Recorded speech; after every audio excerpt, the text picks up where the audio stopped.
রোববার সকালে আমরা দুজনেই বেরিয়ে গেছি।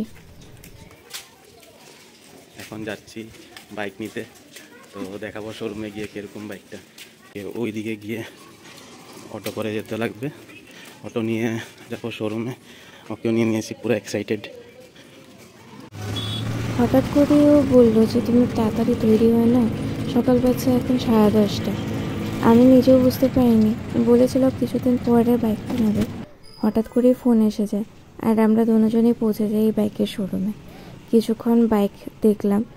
প্রি বুকিং যদিও আগের থেকেই করে রেখেছিল, কিন্তু বাইকটা অ্যাভেলেবেল ছিল না। শোরুম থেকে বলেছিল 2-3 দিন পরে বাইকটা আসবে, কিন্তু আজকে হঠাৎ করেই ফোন এসে গেল সকাল সকাল যে বাইকটা অ্যাভেলেবেল আছে, আপনারা চাইলে নিয়ে যেতে পারেন। তারপরেও আমরা অনেক ধরনের বাইক দেখলাম, কিন্তু দেখে আর পছন্দ হলো না। যেটাও বুক করে রেখেছিল সেটাই পছন্দ হলো, তাই আমরা তাড়াতাড়ি করে সমস্ত কাগজের কাজ সেরে নিয়ে সেই বাইকটাই নিয়ে আসলাম। টাকা পয়সা তো এত বেশি ছিল না, কিছু একটা সেভ করে রেখেছিলাম আর সঙ্গে কিছু লোন করলাম, তা নিয়েই বাইকটা নিয়ে আসলাম। শোরুমে 2 ঘন্টা কাটানোর পর ফাইনালি এই মুহূর্তটা আসলো। শুভ ভীষণ এক্সাইটেড ছিল আর ফাইনালি এই বাইকটাও পেয়েও গেল।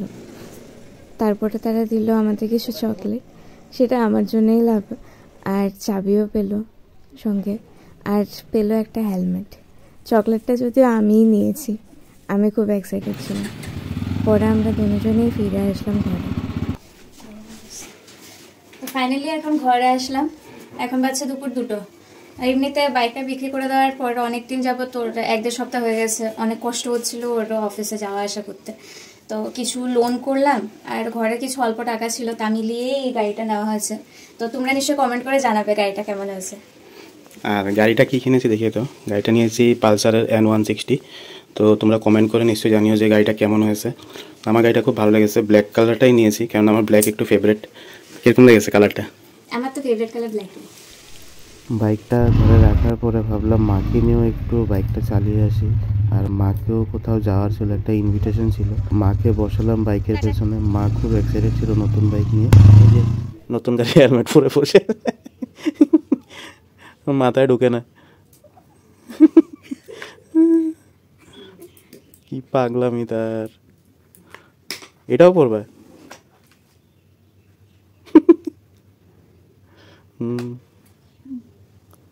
এটাও ঢিলা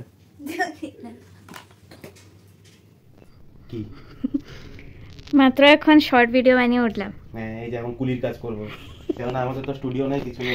এটাকে দিয়ে, এটা আমাদের স্টুডিও, এই যে এটা এভাবে এখানে লাগিয়ে দিলাম, আমাদের স্টুডিও কমপ্লিট। লাইট বলতে আমাদের কাছে একটা লাইট, ওইটা লাইট, তাও ওইটার প্লাগ নেই। আর এই যে আমাদের রিং লাইট, তাও এটা ভাঙা বেকার। আমরা এত কষ্ট করে ভিডিও বানাই, প্লিজ অল্প সাবস্ক্রাইব তো করো, শেয়ার করে দাও প্লিজ প্লিজ প্লিজ। আর আজকের জন্য এখানেই ভিডিওটা শেষ করছি। তোমাদের যদি ভালো লাগে ভিডিওটা, তাহলে আমাদের চ্যানেলকে সাবস্ক্রাইব করবে, লাইক শেয়ার কমেন্ট করতে কিন্তু ভুলো না। আর আজকের জন্য এখানেই শেষ করছি, টাটা, বাই বাই।